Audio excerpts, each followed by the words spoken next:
Some of the most powerful changes you will ever make will happen quietly. No dramatic announcement. No long explanations. No "I'm done" speech. Just a decision, made in the privacy of your nervous system, followed by consistent action. Have you noticed that the changes that actually lasted in your life usually didn't come with a big performance? They came with a moment where something inside you finally clicked and you simply stopped. You stopped tolerating. You stopped chasing. You stopped negotiating with your own dignity. Today we're going to talk about 7 things you should eliminate from your life silently and without warning, not because you're cold, not because you're petty, but because silence protects your transformation. And if you stay until the end, I'm going to show you the one silent elimination that most women skip, the one that quietly keeps your cortisol high, your limbic system on alert, and your confidence stuck in almost. Before we begin, take 1 second and subscribe to Emotional Growth if you want weekly psychology-based guidance that helps you feel calmer, clearer, and more emotionally powerful without becoming hard. That's the work we do here. Now, quick question. Are you ready to stop explaining your life to people who don't protect your peace? Because we're about to get very real. The first thing you need to remove from your life, quietly, is people who consistently make you feel smaller. Not people who give you honest feedback. Not people who challenge you with care. Not people who tell you the truth because they want you to grow. I'm talking about the ones who leave you feeling diminished. After every interaction, you know exactly who I mean. The friend who always has a subtle comment that makes you question yourself. The family member who never misses a chance to remind you of your past mistakes. The coworker who undermines you quietly while pretending to be supportive. The person who somehow turns every conversation into a reminder of what you lack. Let me ask you something very important. When you think about certain people in your life, do you feel more open afterward or more guarded? Because your body always knows before your mind does. If after seeing someone you feel tense, mentally tired, or strangely insecure, that's not imagination. That's your nervous system responding to emotional threat. And here's something many women don't want to hear. People who constantly minimize you often do it because your growth confronts them. Your evolution highlights everything they're not willing to face in themselves. So instead of rising, they try to pull you back down to a level where they feel more comfortable. And because you're empathetic, because you see the good in people, because you've been taught to be understanding, you make excuses. She didn't mean it like that. He's just joking. They're going through a hard time. They've always been like this. Meanwhile, something subtle starts happening inside you. You begin to censor yourself. You speak less freely. You doubt decisions you once felt sure about. You start shrinking parts of yourself without even realizing it. And that's the real danger. Not the comment itself, not the moment of discomfort, but the slow erosion of your confidence. So here's where silence becomes powerful. You don't need a confrontation.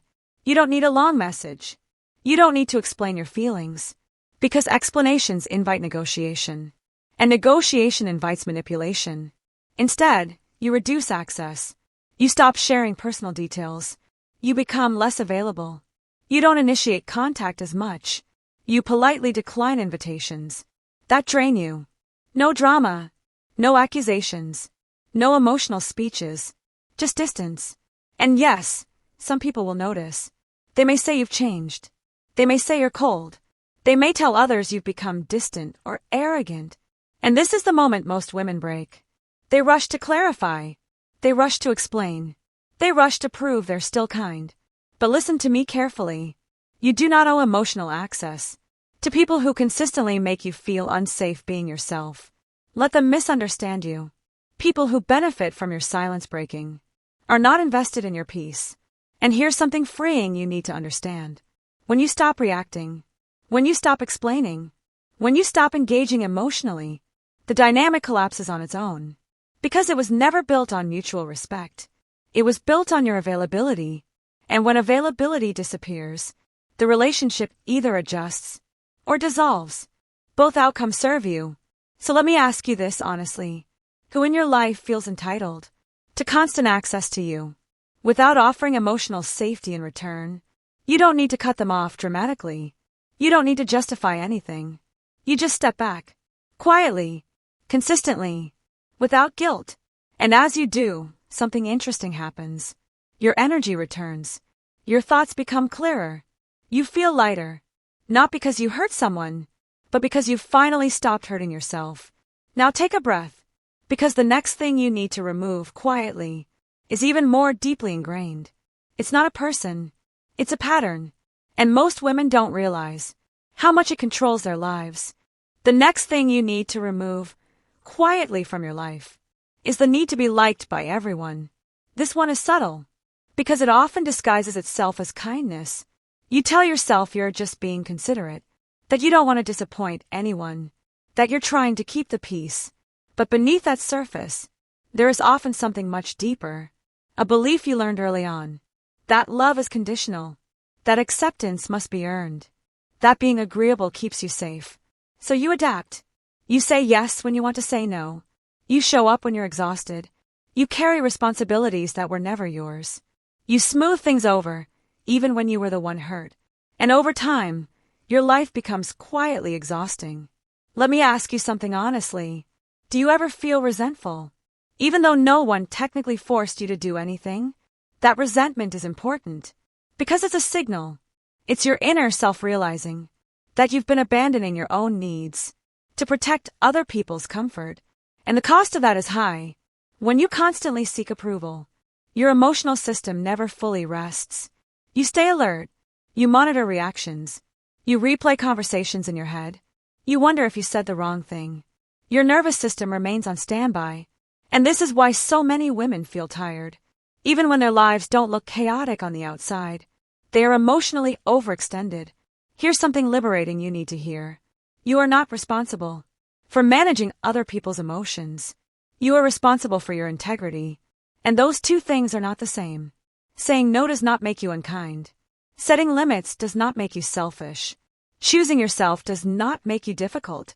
It makes you emotionally honest. So how do you release the need to be liked? Not with a dramatic declaration. Not with a personality overhaul. You do it quietly. You start with small moments. Someone asks for a favor you don't want to do. You pause. You feel the discomfort. And you say, I can't help with that right now. No long explanation. No apology tour. Someone invites you to something that you know will drain you. You say, thank you, but I'm going to pass. And you sit with the unease, because your brain is learning something new. That discomfort does not equal danger. That other people's disappointment does not mean rejection. That the world continues, even when you don't accommodate everyone. And here's the part most women are afraid of. Yes, some people will react. They may seem surprised. They may pull away. They may try to guilt you. But pay close attention to who reacts negatively. People who truly care about you will adjust. They may not love the boundary, but they will respect it. People who only valued you for what you provided will struggle. And that information is valuable, because it reveals who is connected to you and who is connected to your usefulness. Let me ask you something quietly powerful. If you stopped overgiving, who would still stay? That question can be uncomfortable, but it's also clarifying. As you let go of the need to please everyone, something unexpected happens. You gain time. You gain energy. You gain emotional space. And in that space, you begin to reconnect with yourself. Your desires become clearer. Your decisions feel less heavy. Your yes becomes meaningful again, because it's no longer automatic. And the irony is this. When you stop trying to be liked by everyone, the right people actually feel safer around you, because your presence becomes grounded, predictable, real. You're no longer performing kindness. You're embodying it. And that kind of authenticity builds deeper, more respectful connections. Now pause for a moment, because the next thing you need to release quietly is closely tied to this one. It's the habit that keeps you explaining your life to people who never truly listen.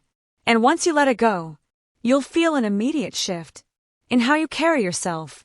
The next thing you need to quietly remove from your life is the habit of over-explaining. This is one of the most overlooked patterns in emotionally intelligent women. You're thoughtful. You reflect before you speak. You care about being fair. So when you make a decision, You instinctively feel the need to explain it. You justify why you can't go. You justify why you chose differently. You justify why something doesn't feel right. And on the surface, this looks like good communication. But emotionally, something else is happening. Over-explaining is often a sign that you don't fully trust your own authority yet. It's the quiet belief that your choices need to be validated in order to be respected. So your mind starts working overtime. You search for the perfect wording. You give background context. You anticipate objections. You try to make your decision sound reasonable enough that no one will challenge it. And while you're doing that, your body reacts. Your heart rate rises. Your breathing becomes shallow.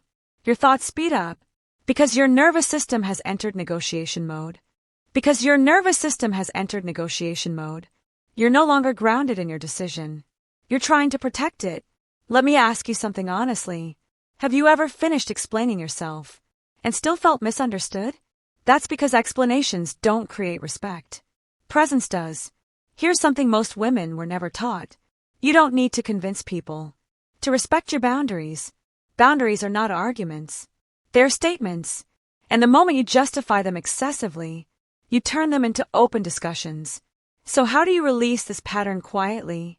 You begin to shorten your responses. Not in a cold way. Not in a defensive way. In a calm, grounded way. I'm not available. I've decided not to. That doesn't work for me. I'm not comfortable with that. And then you stop. No follow-up explanation. No emotional cushioning. Just stillness. And yes, at first, this feels uncomfortable. Because your mind expects pushback. It expects questions. It expects disapproval. But here's what usually happens. Most people don't argue. They adjust. And the ones who don't, the ones who keep pressing for reasons, who insist on explanations, who try to poke holes in your decision, those people are not confused. They are uncomfortable with losing influence. And that discomfort is not yours to manage. Let me share something important. The need to over-explain often comes from past experiences where your no wasn't respected. So your nervous system learned to soften, justify, and defend as a form of self-protection. But you're not in those environments anymore. And even if you are, you're allowed to change how you respond. You're allowed to stop performing clarity. For people committed to misunderstanding you, there is a quiet confidence that comes from saying less. Your voice steadies. Your posture changes. Your energy shifts. You no longer leak power through explanation. You stand in your decision without asking anyone to agree. And something subtle but powerful happens. People begin to sense your boundaries before you even speak them. Because boundaries are felt before they're heard. Now take a breath. Because the next thing you need to remove quietly isn't something you say. It's something you consume every day without realizing how much it shapes the way you see yourself. The next thing you need to quietly remove from your life is constant comparison. And this one is dangerous because it rarely feels aggressive. It feels normal, casual, almost automatic. You scroll, you observe, you absorb other women's bodies, other women's homes, other women's relationships, other women's milestones, and without realizing it, your mind starts measuring. You don't always think, I'm worse. Sometimes it's quieter than that. I should be further along. I should have figured this out by now. Why does it seem easier for everyone else? Let me ask you something honestly. How often do you finish scrolling, feeling subtly heavier than when you started? That weight matters. Because comparison doesn't just affect your thoughts. It affects your emotional chemistry. When you constantly expose your brain to curated highlights of other people's lives, your nervous system interprets it as evidence that you're falling behind. That perception alone can increase stress responses and quietly erode your sense of adequacy. And here's the part no one tells you. You are not comparing your real life to other people's real lives. You are comparing your private, unfiltered reality to their most polished moments, their best lighting, their chosen angles, their edited timelines. You are comparing your entire journey to someone else's highlight reel. And that is not a fair comparison. But your brain doesn't know that automatically. Your brain responds to repetition. So if you repeatedly feed it images and stories that suggest you are less than. It begins to believe it, and belief shapes behavior. You hesitate more. You doubt your instincts. You minimize your progress. So how do you release this quietly? You don't announce a detox. You don't explain yourself. You curate your environment. You unfollow accounts that make you feel inadequate. You mute voices that trigger comparison instead of inspiration. You reduce exposure to content that fuels self-judgment. No justification required. This is not about envy. This is about emotional hygiene. And here's something important. Letting go of comparison does not mean pretending other people aren't successful. It means changing how you interpret their success. Instead of seeing it as evidence that you are behind, you begin to see it as proof of possibility. Her success does not cancel yours. Her beauty does not erase yours. Her happiness does not limit yours. There is no shortage. Abundance is not a limited resource. So when you notice comparison arising, you pause and reframe. She has her path. I have mine.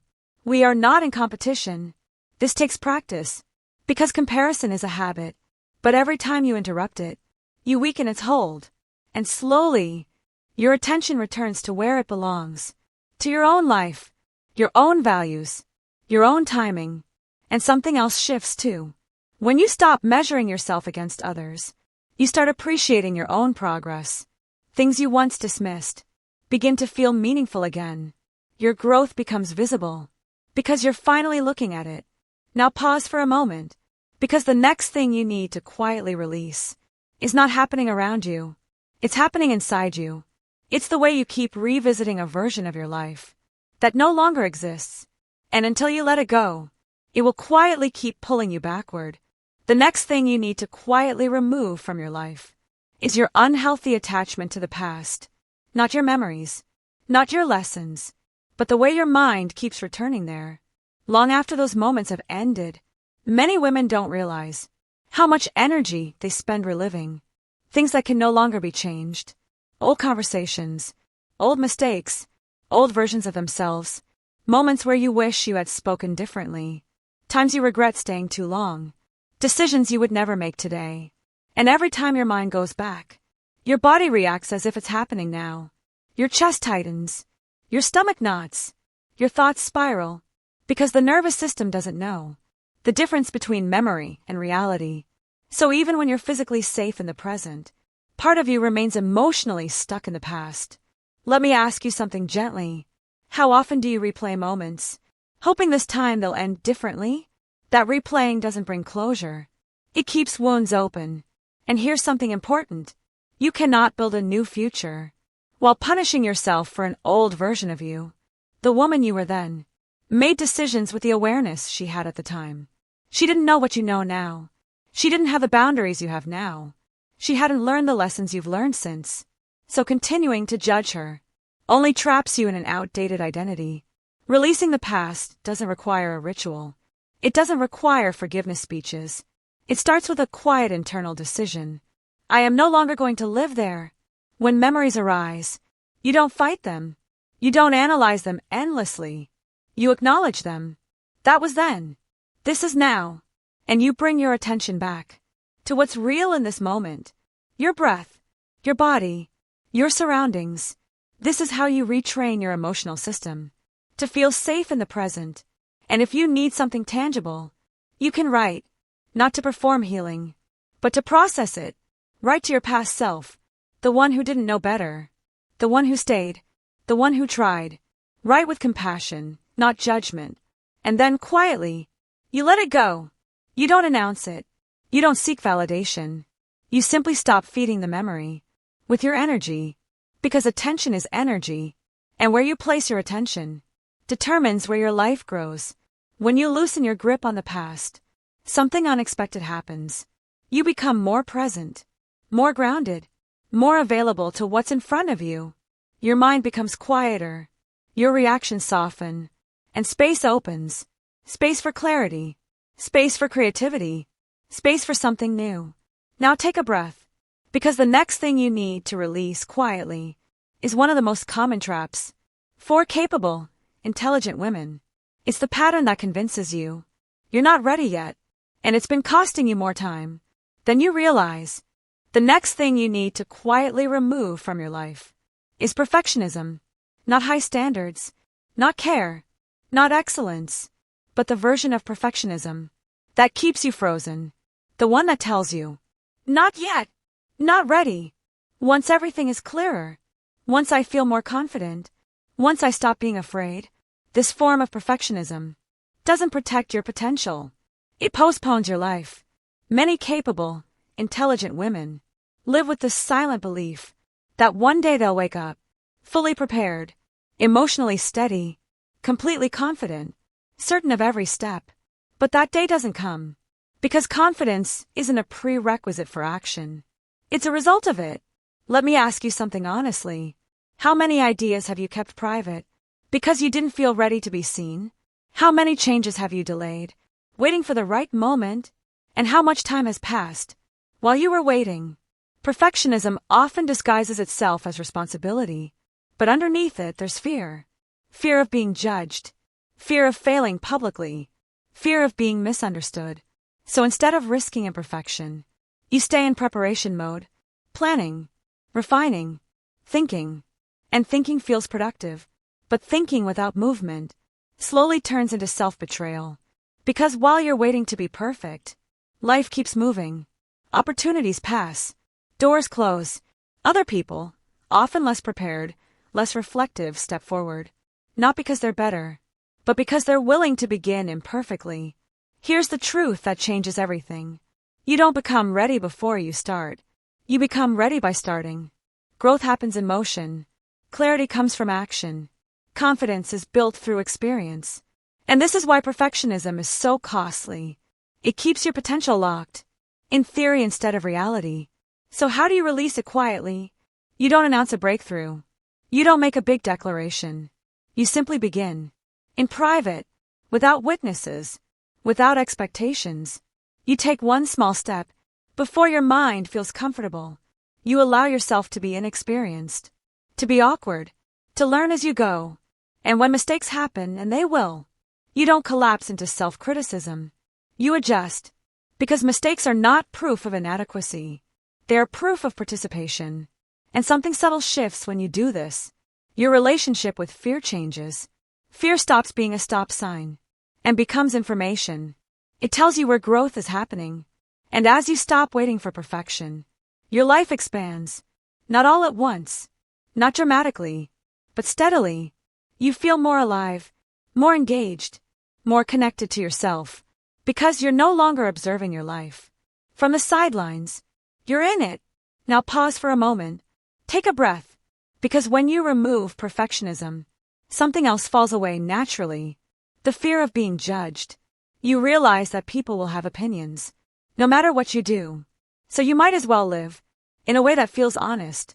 And when you stop waiting to be perfect, you give yourself permission to be real.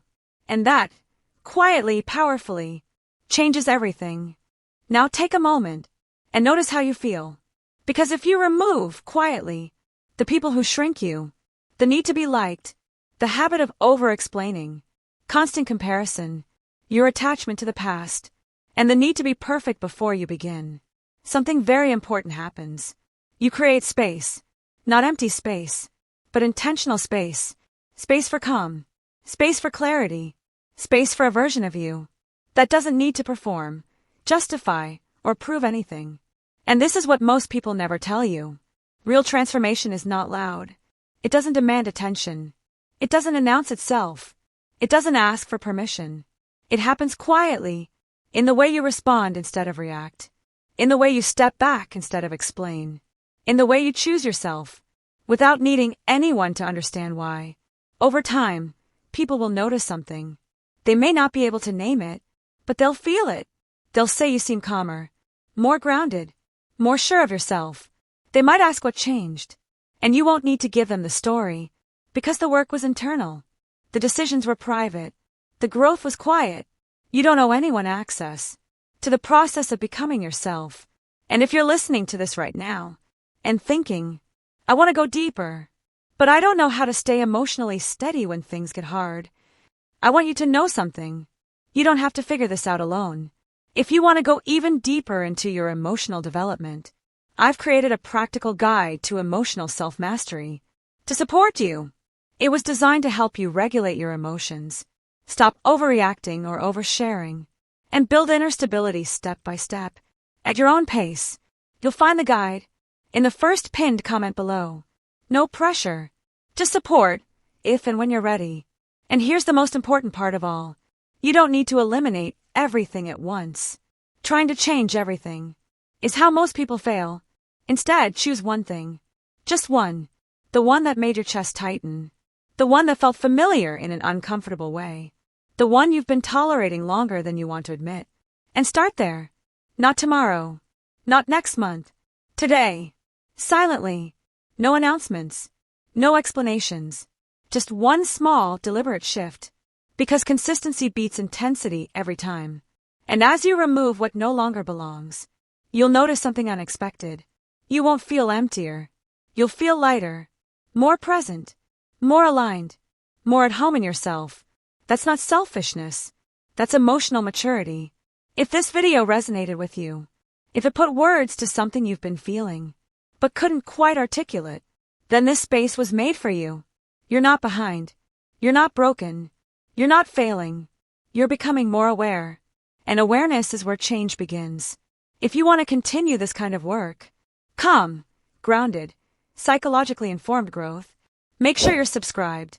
And if there's one woman in your life who is always overgiving, always explaining herself, always carrying more than she should, you don't need to convince her of anything. Just send her this video. Quietly. Let the message meet her where she's ready to hear it. Because the most powerful women are not the loudest ones. They're the ones who no longer need permission to live their lives fully. And from here on, everything you release in silence creates room for something better to arrive. Take care of yourself. And remember, your life belongs to you.